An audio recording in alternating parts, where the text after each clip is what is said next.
안녕하세요, 여러분. 성공합시다. 우리는 가끔 옆에 사람을 보면서 저 사람은 왜 다 가진 거야? 왜 하나님은 저 사람한테 저렇게 많은 축복을 주셨지? 너무 불공평해.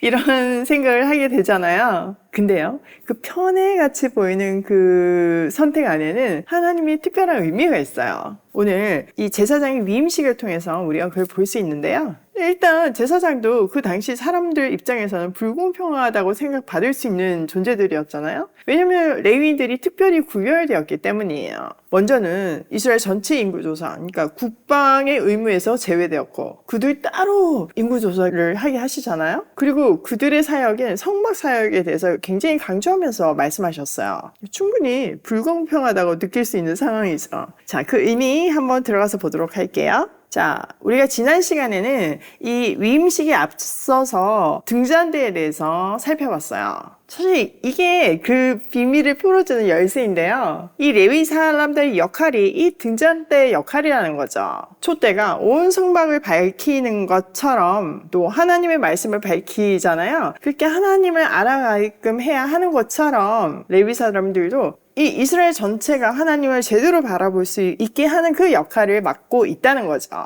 이스라엘 전체에 하나님의 빛이 바라도록 하는 그 통로 역할을 하고 있다는 거예요. 자, 그 역할을 제대로 감당하기 위해서는 정결 예식부터 하는데요. 한번 볼게요. 5절. 주님께서 모세에게 말씀하셨다. 너는 이스라엘 자손 가운데서 레위 사람을 데려다가 그들을 정결하게 하여라. 그들을 정결하게 할 때에는 이렇게 하여라. 속죄의 물을 그들에게 뿌린 다음에 온몸의 털을 살도로 다 밀고 옷을 빨아 입게 하면 그들은 정결하게 된다. 그들더러 숫송아지 한 마리를 번제물로 가져오게 하고 곡식 제물로는 기름에 반죽한 고운 밀가루를 가져오게 하여라. 너는 다른 숫송아지 한 마리를 가져다 속죄 제물로 삼아라. 그리고 너는 레위 사람을 회막 앞에 세우고 이스라엘 자손의 온 회중을 모아라. 내가 레위 사람을 주 앞에 세우면 이스라엘 자손이 레위 사람에게 그들의 손을 얹을 것이다. 그러면 아론이 이스라엘 자손을 위하여 레위 사람들을 흔들어 바치는 제물로 주 앞에 바쳐야 한다. 이렇게 한 다음에야 레위 사람이 주를 섬기는 일을 맡아 할 수 있다. 너는 레위 사람이 숫송아지 머리 위에 손을 얹은 다음에 한 마리는 속죄 제물로 한 마리는 번제물로 나 주에게 바쳐서 레위 사람의 죄를 속하도록 하여라. 너는 또 레위 사람을 아론과 그의 아들들 앞에 세우고 나 주에게 흔들어 바치는 제물로 그들을 바쳐라. 자, 조금 길지만요. 제가 통째로 읽은 이유는 이게 모두가 연결되어 있기 때문이에요.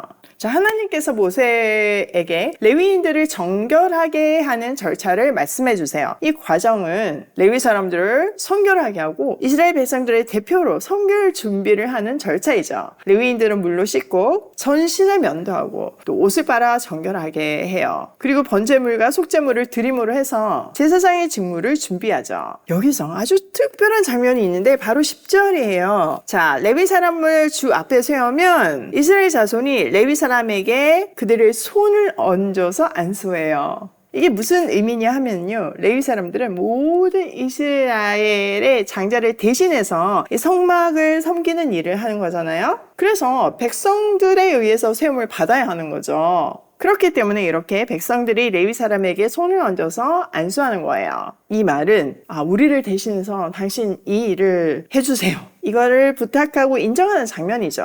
자, 이런 이유로 자기네들이 인정하고 세웠잖아요. 그렇기 때문에 자기를 대신해서 일을 해주므로 그 레위 사람들이 그 일을 잘 감당할 수 있게 모든 재정적인 여건들, 그러니까 먹는 거, 입는 거, 주거, 이런 거 다 책임지는 거예요. 너무나 당연한 거죠. 우리도 누군가를 고용할 때는 대가를 주는 거잖아요. 마찬가지인 거예요. 또 하나 눈여겨볼 수 있는 거는 대속이 두 번 이루어져요. 첫 번째는 지금 설명한 것 같이 백성들이 레위 사람들의 머리에 안수해서 자신들의 대속물로 삼았어요. 근데 이 레위 사람들이 대속 제물이 될 만큼 정결할까요? 그렇지 않죠. 그렇기 때문에 자기들을 위해서 또 송아지 2마리로 죄를 전가해서 안수해서 대속 제물로 삼는 거예요. 이것으로 그들은 하나님께 온전히 바쳐진 자임을 고백하는 거예요. 또 11절 13절에 보면요, 나 주에게 흔들어 바치는 제물로 그들을 바쳐라. 이렇게 요제, 흔들어 바치는 제물이 요제잖아요. 두 번이나 반복해서 흔들어 바치는 제물이 되어요.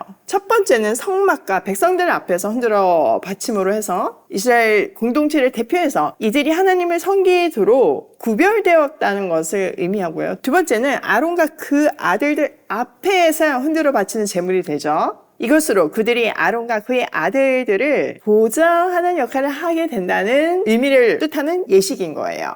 자, 이거는요, 로마서 12장 1절하고 연관이 되는데요. 우리의 삶이 하나님이 기뻐 받으시기에 합당한 산 제물이 되어야 한다고 말하잖아요. 지금 이 레위가 원조인 거예요. 이들이 바로 하나님 앞에 드려진 산 제물이 되었어요. 자, 14절. 이렇게 하여 너는 이스라엘 자손 가운데서 레위 사람을 따로 갈라 세워야 한다. 그러면 레위 사람은 나의 것이 된다. 내가 이렇게 레위 사람을 정결하게 하고 흔들어 바치는 제물로 그들을 바친 다음에야 그들은 맡은 일을 하러 회막에 나갈 수 있다. 이스라엘 자손 가운데서 레위 사람은 온전히 나에게 바쳐진 사람이다. 모태를 처음 열고 나온 모든 맞이 대신에 이스라엘 자손 가운데서 그들을 나의 것으로 삼았다. 이스라엘 자손 가운데서 모든 맞이는 나의 것이다. 사람뿐만 아니라 짐승도 마찬가지다. 내가 이집트 땅에서 모든 맞이를 쳐서 죽이던 날 내가 그들을 나의 몫으로 거룩하게 구별하였다. 나는 이스라엘 자손 가운데서 모든 맞이 대신에 레위 사람을 나의 것으로 삼았다. 내게 바쳐진 그 레위 사람을 이제 내가 이스라엘 자손 가운데서 구별하여 이스라엘 자손을 대신하여 회막에서 맡은 일을 하게 하려고 또 이스라엘 자손의 죄를 속하여 주어 이스라엘 자손이 성소에 접근할 때라도 재앙을 받지 않게 하려고 아론과 그의 자손에게 레위 사람을 주었다. 자, 이것도 한 덩어리라서 좀 길지만 함께 읽었는데요. 레위 사람은 이렇게 구별되어서 하나님의 것이 되었대요. 그들이 이렇게 구별되어서 하나님 앞에서 그 사역을 하게 된 이유를 말해주고 있죠. 바로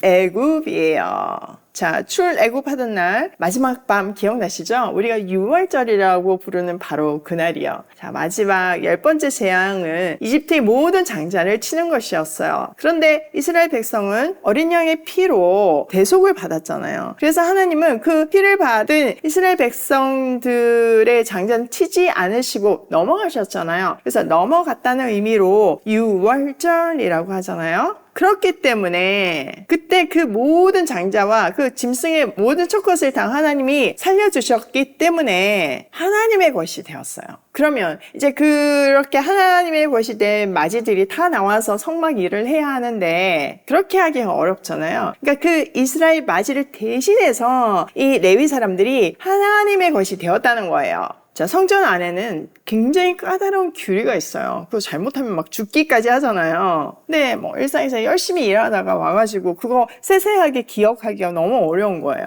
만약 순번을 정해서 한다면 죽을 수도 있겠죠. 실수로요. 그런데 레위 사람들은 이 일만 하는 사람들이잖아요. 이 일을 위해서 훈련받고 준비된 사람들이잖아요. 그렇기 때문에 이 레위 사람들이 이스라엘의 맞이를 대신해서 성막을 섬겨줌으로 해서 이스라엘 자손이 성소에만 가까이 가도 죽지 않게 되는 거죠. 그러니까 그들의 섬김을 통해서 하나님이 이스라엘과 더 가까워지고 싶다. 니네가 편하게 예배하기 위해서 그들을 통로로 쓰겠다. 이 얘기를 하시는 거예요. 자, 이렇게 정리하고 나니까 레위 사람들만 차별한 게 아니죠. 레위 사람들만 편애한 게 아니죠. 그렇죠? 역할이 다를 뿐이에요. 그래도 레위 사람은 너무 특별한 쥐인 것 같아. 이렇게 얘기한 사람들에게 하나님이 또 얘기하시는 거죠. 이렇게 특별히 구별될 때는 거기에 책임이 있다는 거죠. 그냥 대충 세운 게 아니라 일이 있어서 그 나머지를 대신해서 해야 할 일이 있기 때문에 이 위치에 세웠다고 말씀하시는 거예요.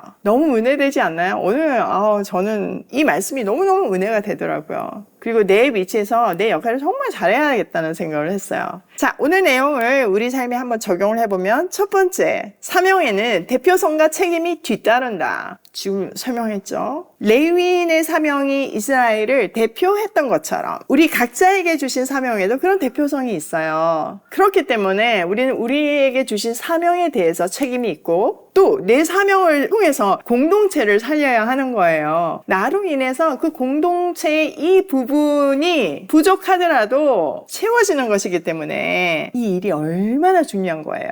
많은 분들이 저한테 어떻게 그렇게 사세요? 어떻게 그렇게 나누고 그렇게 섬기며 사세요? 이런 질문들을 하세요. 근데 이 원리인 거예요. 하나님께서 저를 우리 패밀리 리더로 세우셨잖아요. 제가 뭐 특별히 잘나서가 아니라 저만 너무 사랑해서가 아니라 하나님이 나한테 주신 달란트가 있기 때문에 그것으로 여러분을 대신해서 해야 할 일이 있는 거예요. 하나님이 저에게 개척의 은사를 주셨거든요. 그리고 뭐 밀어붙이는 은사가 있어요. 새로운 일에 대해서 두려움이 없거든요. 얼마나 리더의 자리에 적합한 사람이에요? 하나님이 시키시는 거 일단 해요. 저는 뭐 생각보다 그냥 가면서 생각하고 막히면 풀어가면서 그냥 가요. 그래서 하나님이 저한테 일을 다시 시작할 때 주셨던 그 말씀이 광야의 길을 내고 사막의 강을 내신다는 말씀이었어요. 너무 기가 막히죠. 지나고 보니까 진짜 너무 기가 막힌 거예요. 그러니까 저는 하나님이 저를 이 자리에 세우셨고 저에게 이 달란트를 주면서 그 나머지를 대신해서 이 역할을 하라고 하셨기 때문에 하고 있는 것뿐이에요. 여러분 생각해 보세요. 제가